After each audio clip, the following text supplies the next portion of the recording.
Bonjour docteur. Ma première question, qu'est-ce que l'insuffisance cardiaque? Alors l'insuffisance cardiaque, c'est l'incapacité au cœur à faire son travail, c'est-à-dire à assurer sa fonction de pompe. Donc le cœur va propulser le sang dans tout l'organisme pour apporter les besoins énergétiques, c'est-à-dire l'oxygène, les nutriments. Donc lorsqu'il y a une altération de son travail, il va avoir une fatigabilité à l'effort qui va être responsable du symptôme fatigue, mais également de l'accumulation de liquide dans l'organisme, au niveau des jambes, des poumons, mais parfois au niveau du tube digestif et du foie. Et on va avoir des symptômes simples, on peut prendre l'acronyme que l'on connaît bien, EPOF, comme E, essoufflement, P, prise de poids, O, œdème, et enfin F, fatigue. Et donc cette altération, je dirais, au niveau de l'activité cardiaque, donc ça se traduit par donc les signes que vous venez de décrire, mais qu'est-ce qu'on peut faire pour se soigner? Comment on peut prendre en charge cette insuffisance cardiaque? Alors, il va falloir consulter son médecin lorsque l'on a ces symptômes.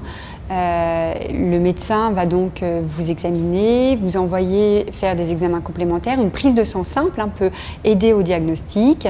Et puis le cardiologue va vous faire un électrocardiogramme, une échocardiographie et va poser le diagnostic de l'insuffisance cardiaque.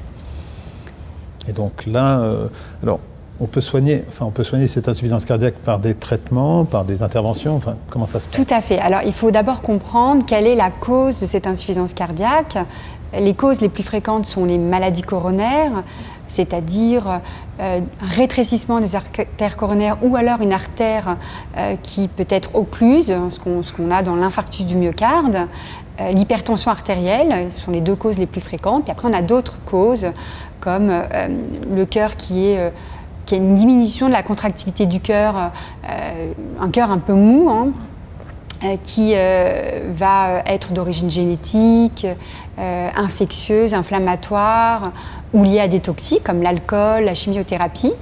On peut avoir aussi des anomalies des valves, soit un rétrécissement ou des fuites. Et puis parfois, on a plutôt un cœur rigide qui empêche le remplissage du cœur et donc le bon fonctionnement. Donc, ce qu'on voit dans l'hypertension artérielle ou dans des infiltrations par des protéines, par exemple comme l'amylose. Donc là, on peut recevoir, il y a des traitements adaptés par rapport, dès qu'on a identifié l'origine, je dirais, de cette cause. Donc on peut être traité, je dirais. Alors on va donc effectivement essayer de traiter la cause, essayer de prévenir l'insuffisance cardiaque avec un bon équilibre de l'hypertension artérielle, la prise en charge du diabète, l'arrêt du tabac, la dyslipidémie. Et puis après, on a des traitements qui sont bien connus, surtout dans l'insuffisance cardiaque à fraction d'éjection réduite, donc c'est-à-dire quand le cœur a une diminution de la contractilité, qui améliore la survie, la qualité de vie, les symptômes. Et parallèlement, on a plein d'autres, donc évidemment traiter les artères coronaires quand on a une maladie coronaire, proposer un traitement des valves par voie percutanée ou par voie chirurgicale, proposer en plus un traitement électrique avec des stimulateurs cardiaques, des pacemakers ou des défibrillateurs qui permettent aussi d'améliorer la fonction cardiaque. Et ensuite, il y a toutes les mesures hygiéno-diététiques.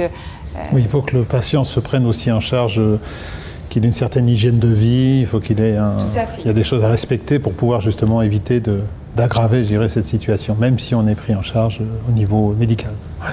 Voilà, comme je vous ai dit tout à l'heure, il y a une accumulation de liquide, il y a une rétention hydrosodée, donc il faut bien contrôler son régime en sel, bien prendre son traitement, bien consulter son médecin, avoir une activité physique modérée, adaptée à son problème cardiaque.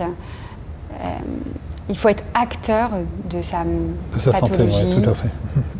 Et au niveau des origines, on ne peut pas savoir à l'avance si on est sujet, hormis le fait d'avoir des facteurs de risque que vous avez décrits, mais sinon, tout le monde peut avoir de l'insuffisance cardiaque. Je veux dire, il n'y a pas de personnes prédisposées pour être insuffisant cardiaque.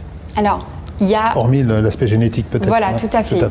Il faut savoir qu'il y a 10% de patients qui ont plus de 70 ans. Donc effectivement, plus on vieillit et plus on a de risques de faire de l'insuffisance cardiaque.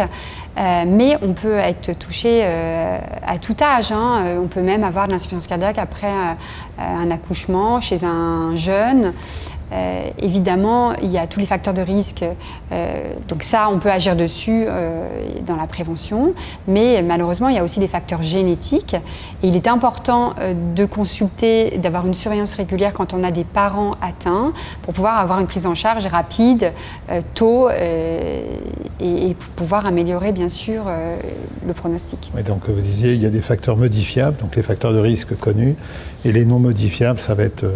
l'âge, par exemple, le sexe éventuellement, si ça joue, je ne sais pas, et le génétique aussi, qui font partie des choses qu'on ne peut pas modifier, effectivement.